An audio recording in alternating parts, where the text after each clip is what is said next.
बिस्मिल्लाहिर्रहमानिर्रहीम जी, अस्सलाम वालेकुम। आईसीसी चैंपियंस ट्रॉफी 2025 ट्रांसमिशन के साथ मैं हूं आपका मेज़बान मालिक अली और मेरे साथ मौजूद हैं मशकूर नकवी साहब, सीनियर स्पोर्ट्स जर्नलिस्ट हैं, तजियाकार हैं। साथ तशरीफ़ रखते हैं हसन अब्बास साहब जो कि सीनियर स्पोर्ट्स जर्नलिस्ट भी हैं और तजियाकार भी हैं। ट्रांसमिशन में हम बात कर रहे थे, कल भी जब हमने ट्रांसमिशन की तो हम ओबियसली आईसीसी चैंपियंस ट्रॉफी में होने वाले मैचेस के हवाले से बात कर रहे थे और दूसरा सेमीफाइनल जो कि न्यूजीलैंड वर्सेस साउथ अफ्रीका के दरमियान हुआ और न्यूजीलैंड ने टॉस जीतकर पहले बैटिंग का फैसला करते हुए 362 खिलाड़ी रन पे उन्होंने अपनी इनिंग्स को ख़त्म किया था और उसके जवाब में साउथ अफ्रीका ने 312 रन बनाए और 9 खिलाड़ी उनके आउट थे। और इस वक्त फाइनल में इंडिया का मुकाबला न्यूजीलैंड करेगी जो कि आईसीसी चैंपियंस ट्रॉफी 2025 का फाइनल होगा दुबई में। और इस वक्त जितने मैचेस थे पाकिस्तान के अंदर वो तो अब ख़त्म हो चुके हैं और क्योंकि इसका फाइनल इंडिया है तो इंडिया का साथ फाइनल जो होगा वो दुबई में होगा। Overall New Zealand versus south Africa के मैच के हवाले से बात भी करेंगे और शॉर्ट और क्विक नोट भी लेंगे जो कि फाइनलिस्ट के हवाले से भी होगा कि फाइनल कौन जीतेगा, कौन जीत सकता है और किसका पड़ा भारी है, किसका मैच जो है वो हार सकते हैं वो। खैर सबसे पहले मशकूर साहब आपकी तरफ आते हैं। मशकूर साहब, कल आप साउथ अफ्रीका को बड़ा फेवरेट करार दे रहे थे और साउथ अफ्रीका जीत सकती है न्यूजीलैंड से और दोनों टीमें हम पल्ला भी थी, कोई मतलब ये नहीं था कि हम किसी कह सकते हैं डाउन है किसी को अप है, तो लेकिन पेपर बराबर ही थी। एग्जैक्टली कल के मैच में आखिर हुआ क्या? हुआ ये जो हर दफ़ा साउथ अफ्रीका के साथ नॉकआउट स्टेज पे होता है। असल में उनकी बैड लक वो टॉस भी हार गया, लेकिन टॉस इतना इम्पोर्टेंट मेरा ख्याल नहीं था। यहाँ तो चेस भी बड़े बड़े हो गए हैं। उनके बॉलर्स कंटेन नहीं कर सके शुरू में और न्यूजीलैंड के बैट्समैनों ने, दोनों सेंचुरियंस ने बहुत कमाल की इनिंग्स खेली हैं। उनको थोड़ा सा फील्डिंग में भी एक दो चांस मिले हैं, लेकिन ओवरऑल उन्होंने बहुत अच्छा उनको स्टार्ट दिया और मिडिल ओवर तक वो टीम लेके गए स्कोर को अच्छे तौर पे। तो मिचेल और फिलिप्स को मौका मिला कि वो आखिर में जो लॉन्च करना होता है अटैक, उसको मौका मिला उन दोनों को। और मिचेल ने 49 रन बनाए सिर्फ 37 बॉल पे और फिलिप्स ने 27 बॉल पे 49 रन बना के एक ऐसा स्कोर खड़ा कर दिया जो न्यूजीलैंड जैसी बॉलिंग लाइन के लिए डिफेंड करना कंपैरेटिवली आसान था।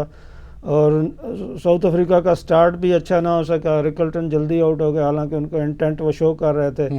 और बवूमा जो है वो स्लो ही स्टार्ट ले सके, उनका स्टाइल ही खैर ऐसा ही है, लेकिन बाद में उनका मिडिल ऑर्डर फिर कोलैप्स हो गया।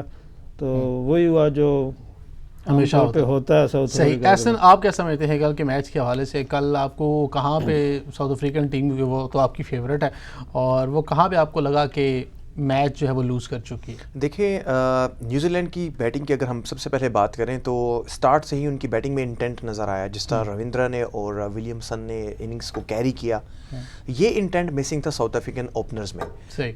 बाउमा उनके कैप्टन है, लेकिन स्टार्ट में वो बहुत ज़्यादा स्लो खेले हैं और जिस स्लो की वजह से टोटल प्रेशर जो है वो मिडिल ऑर्डर पे और फिर लोअर मिडिल ऑर्डर की तरफ जो है वो कन्वर्ट हुआ है।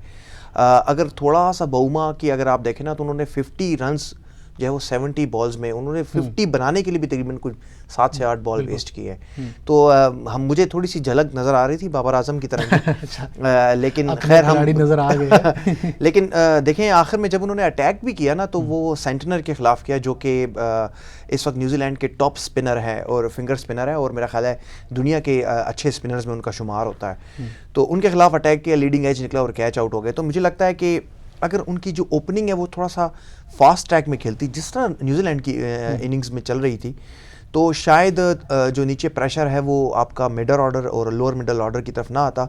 यही वजह थी कि हमने देखा कि क्लासन भी आए जो कि उनकी बैकबोन समझे जाते हैं मिडल ऑर्डर की, और उन्होंने भी आके 3-4 बॉलों के अंदर 10 से कम बॉलिंग खेली और उन्होंने हिट की ट्राई की और वो कैच। हालांकि न्यूजीलैंड की पहली विकेट जो है वो बहुत जल्दी आउट हो गए थे, तकरीबन 48। हालांकि उन्होंने देखिए वो इनिंग्स ठीक खेली उन्होंने। उनमें रिलिंगटन की इनिंग्स में इंटेंट नज़र आ रहा था कि 300 प्लस चेस करना है। देखें ये पिच जिस नकवी साहब ने बात की कि ये वो पिच नहीं थी कि आप कहें कि इस पे चेजेबल पॉसिबल नहीं था। यहीं पे मैच हुआ था इंग्लैंड और ऑस्ट्रेलिया का, 350 इंग्लैंड ने बनाया और ऑस्ट्रेलिया ने उसको चेज़ किया है। तो अल्टीमेटली बात इंटेंट की आ जाती है कि अगर वो इस इंटेंट से खेलते उनके कैप्टन जो है स्टार्ट में अगर ज़्यादा बॉल जो है वो डॉट ना करते तो शायद रिजल्ट मुख्तलिफ भी हो सकता था, सही या कांटेदार मुकाबला नज़र आ सकता था। सही, हम तो मुतवक्के थे कि कांटेदार मुकाबला एक नज़र आता और शायद जो है वो साउथ अफ्रीका जो है वो जीत भी सकता था, क्योंकि कुछ प्रेडिक्शंस ऐसी थी जो सोशल मीडिया पे भी चल रही थी कि साउथ अफ्रीका टीम कदरे बेहतर परफॉर्म कर सकती है न्यूजीलैंड से। लेकिन न्यूजीलैंड को क्रेडिट जाता है कि उन्होंने अपनी फॉर्म दिखाते हुए और एसाब पर काबू पाते हुए साउथ अफ्रीका को हरा कर दूसरे सेमीफाइनल में फाइनल के लिए क्वालिफाई कर लिया। खैर, अब इतवार को है फाइनल जनाब, और वही बात आ गई कि मशकूर साहब फाइनल भारत और न्यूजीलैंड के दरमियान आ गया। क्या समझते हैं क्या होने जा रहा है? मुकाबला तो उम्मीद तो है कि काफ़ी टफ होना चाहिए। न्यूजीलैंड पिछला मैच तो खैर पूल मैच में तो इतना अच्छा परफॉर्म नहीं कर सके, लेकिन बहरहाल फाइनल है, उम्मीद है कि दोनों टीमें अच्छा कम्पीट करेंगी। बहरहाल एडवांटेज इंडिया को ही है कई लिहाज से। एक लिहाज से तो वो एक ही ग्राउंड पे खेल रहे हैं, उनको कंडीशंस का पता है, उनको ट्रैवल नहीं करना पड़ रहा।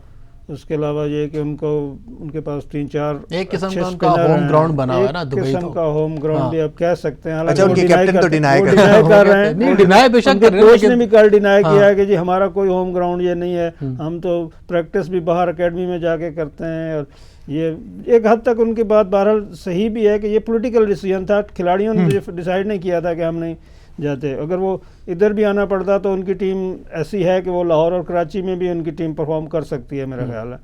तो उनके जो स्पिनर हैं वहाँ के लिए वो आइडियल कंडीशन उनको बहरहाल है। न्यूजीलैंड के पास भी 2 अच्छे स्पिनर हैं और फिलिप्स वगैरह भी अच्छी बॉल करा रहे हैं। तो अगर न्यूजीलैंड का दिन हुआ तो न्यूजीलैंड अपसेट कर सकता है, लेकिन फेवरेट इंडिया यही है मेरे ख्याल में।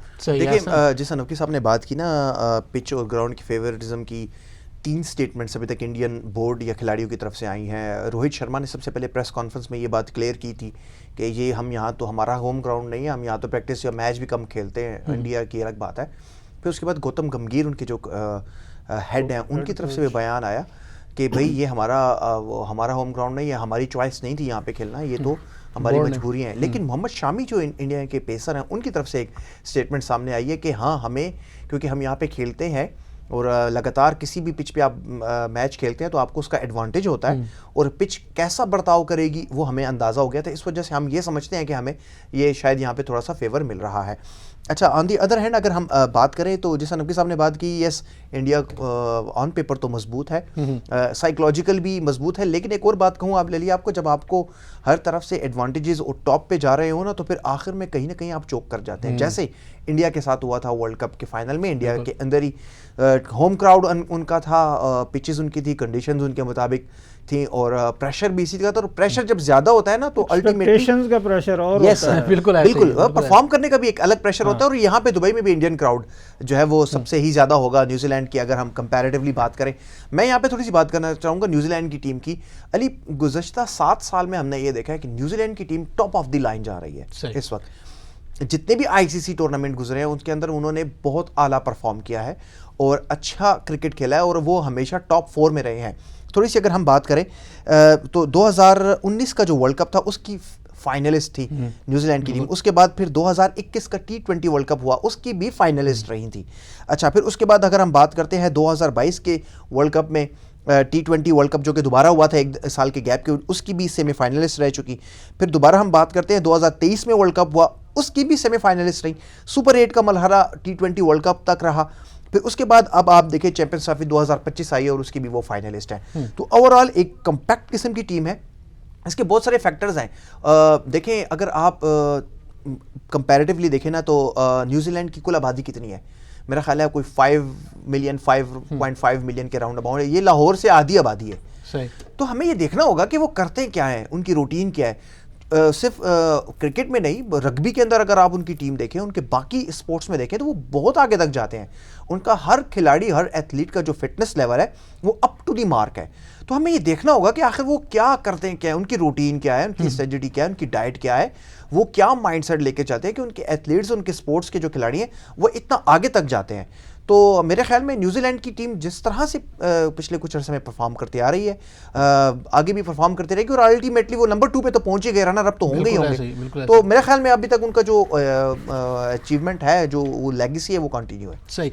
मशकूर साहब, अगर हम बात करें, यासिर ने बड़ा ज़बरदस्त अभी बताया कि न्यूजीलैंड की टीम के हवाले से अगर उसकी बात कर सकते हैं, लेकिन आपको क्या लगता है कि अगर अपसेट होता है, इंडिया अगर लूज़ करता है मैच, तो क्या ऐसे पॉइंट्स होंगे जहां पे इंडिया की कमज़ोरी को जांच कर न्यूजीलैंड भारी पड़ सकता है? मेरा ख्याल है कि अगर न्यूजीलैंड के बॉलर्स, स्पेशली हेनरी बड़ी अच्छी फॉर्म में है, उन्होंने सबसे ज़्यादा विकटें 10 विकटें ली हुई हैं इस चैम्पियंस ट्रॉफी में, तो अगर हेनरी को अच्छा स्पेल कर गया शुरू में और 2-3 विकटें अगर टॉप में निकालने में कामयाब हो गए न्यूजीलैंड के बॉलर, तो इंडिया का मिडिल ऑर्डर ज़्यादा प्रेशर मेरे ख्याल बर्दाश्त नहीं करेगा, क्योंकि उन पे ज़्यादा उन्होंने खेला ही नहीं है, उनका टॉप ऑर्डर ही परफॉर्म कर रहा है। तो शुरू की 3 विकटें अगर जल्दी निकालने में कामयाब हो गया न्यूजीलैंड, तो इंडिया पे अच्छा खासा प्रेशर आ सकता है। दरमियान के ओवर में न्यूजीलैंड के अच्छे स्पिनर्स भी हैं, जिस वजह से इंडिया की मिडिल ऑर्डर चोक हो सकती है। सही।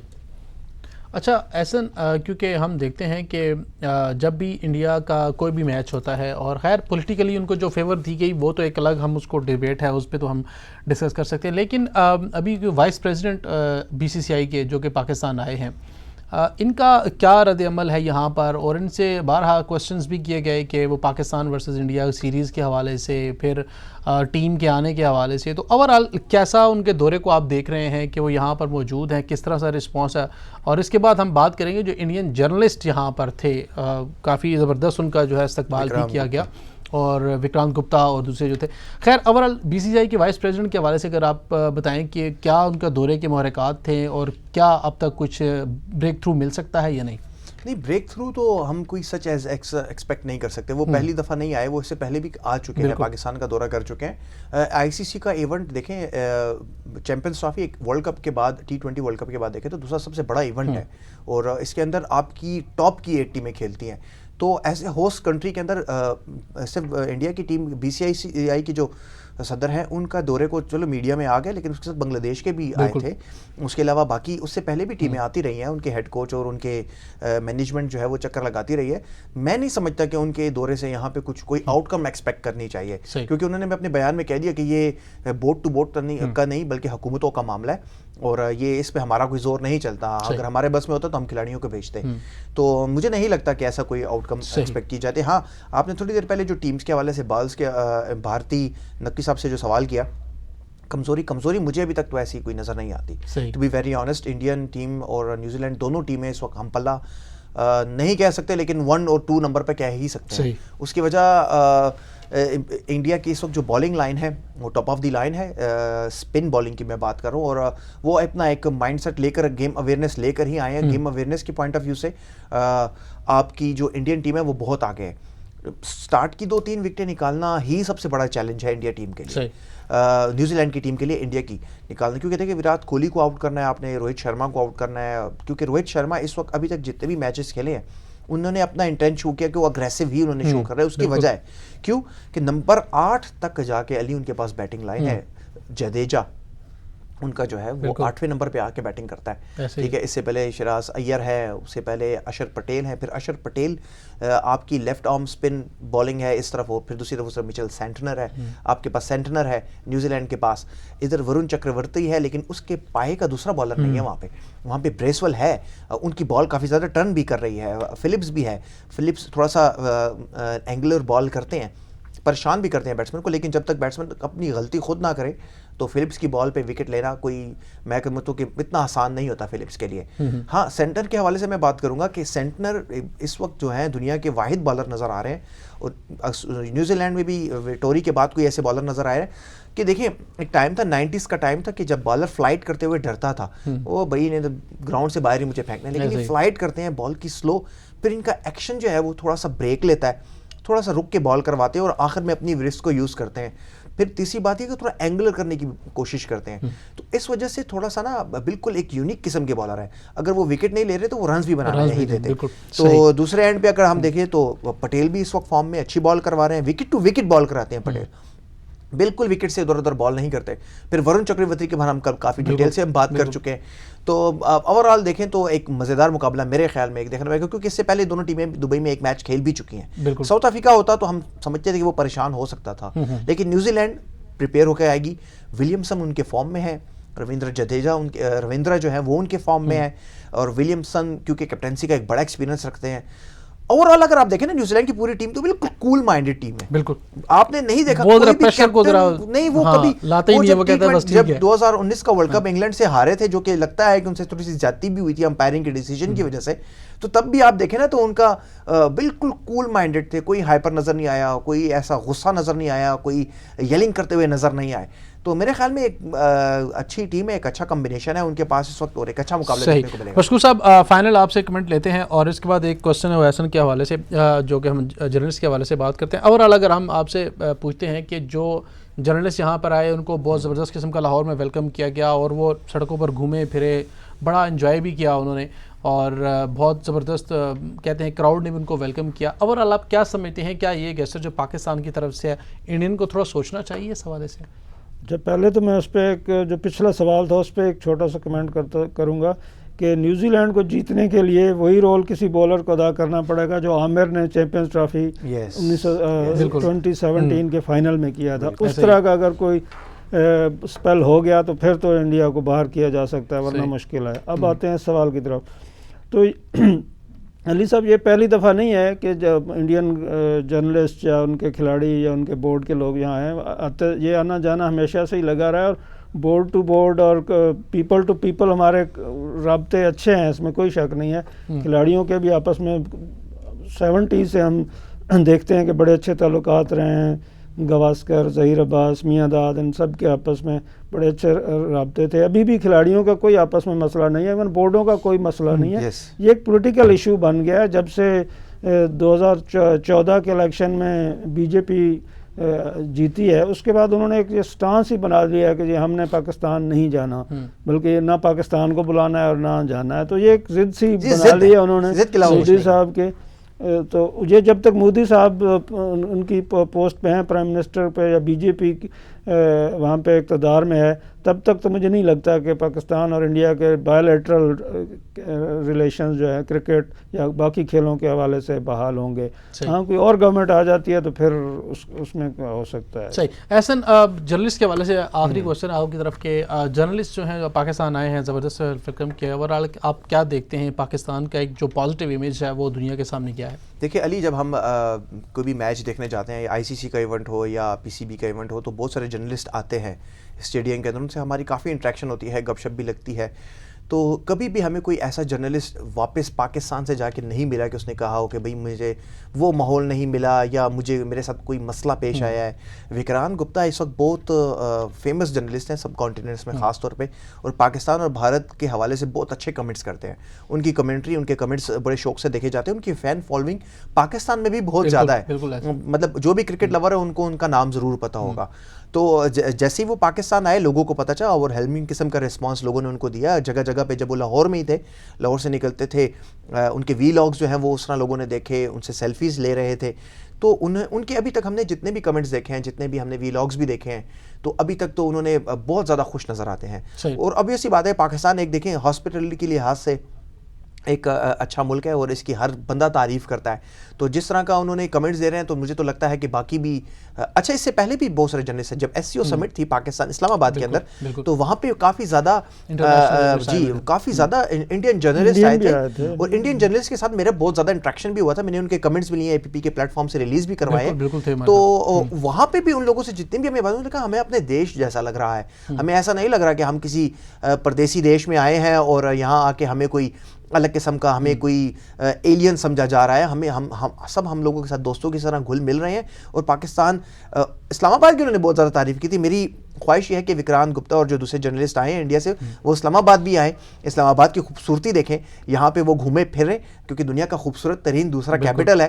और जिस तरह और इंडियन जर्नलिस्ट यहाँ से खुश होकर इस्लामाबाद से बहुत ज़्यादा मुतासर होकर गए थे, मुझे पूरी उम्मीद है कि विक्रांत और बाकी जर्नलिस्ट भी जाएंगे इंशाल्लाह जी। बाकी जब भी वो दोबारा हमारा कोई ऐसा मौका आता है जहाँ पर विक्रांत गुप्ता और दीगर जर्नलिस्ट जो हैं, स्पोर्ट्स जर्नलिस्ट जो हैं, और इसके बाद अली, सॉरी मैं आपकी बात करूँ, मुझे नहीं लगता कि इसके बाद कोई जवाब पैदा होता है कि पाकिस्तान खेलों के लिए कोई सेफ मुल्क नहीं है। इंडियन टेनिस टीम भी यहाँ पाकिस्तान आ चुकी है, मैंने भी वो मैच कवर किए हैं। थाईलैंड की टीम आ चुकी है यहाँ पे, ऑस्ट्रेलिया की टीम आ चुकी है, वॉलीबॉल की टीम आ चुकी है, डिसेबल टीम्स आ चुकी हैं यहाँ पे, दुनिया भर की सारी पाकिस्तानी टीम है। अब तो चैंपियंस ट्रॉफी के बाद तो ये बात ही खत्म हो जाती है ना। सिर्फ एक टीम नहीं आ सकती, वो है मोदी साहब की गवर्नमेंट में रहते हुए भारतीय सर, उनकी क्रिकेट जब टीम तक जिद है ये दोनों मुमालिक, जिद का कोई इलाज नहीं है। जिद का इलाज सिर्फ ये है कि जब तक वो हैं तब तक उनको बर्दाश्त करें, और जब नहीं होंगे तो फिर इंशाल्लाह अल्लाह ताला जो है वो करम करेगा। कोई अच्छा बंदा अगर आ गया तो वो ये दोबारा बिलेटरल रिलेशन जो है वो दोबारा से जारी होंगे, और पाकिस्तान की टीम भी भारत जाएगी और भारतीय भी पाकिस्तान आएंगे और खेलेंगे भी इंशाल्लाह। खेलों के मैदान में तो सियासत नहीं होनी चाहिए, खैर ये उनका अपना एक स्टैंड है, और पाकिस्तान जो है वो हमेशा से खुले दिल के साथ सबको वेलकम करता है। और यही खूबी है पाकिस्तान की, पाकिस्तानियों की, जब भी कोई बैरून मुल्क से पाकिस्तान आता है तो वो उसकी उसी तरह से वेलकम करते हैं जिस तरह से वो अपने लोगों को करते हैं, बल्कि इससे बढ़कर करते हैं।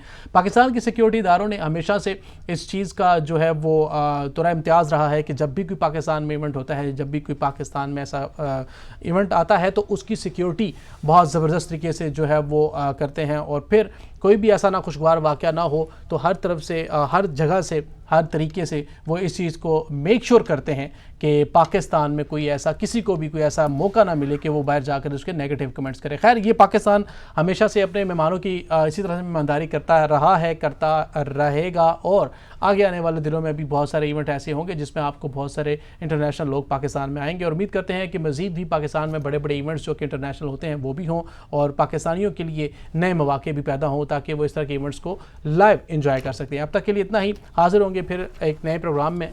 मेरे साथ मशकूर नकवी और एहसन अब्बास मौजूद हैं, इन दोनों को इजाज़त देंगे, अपने मेज़बान मलिक रिज़ा को भी इजाज़त देंगे। अल्लाह हाफ़िज़। पाकिस्तान जिंदाबाद।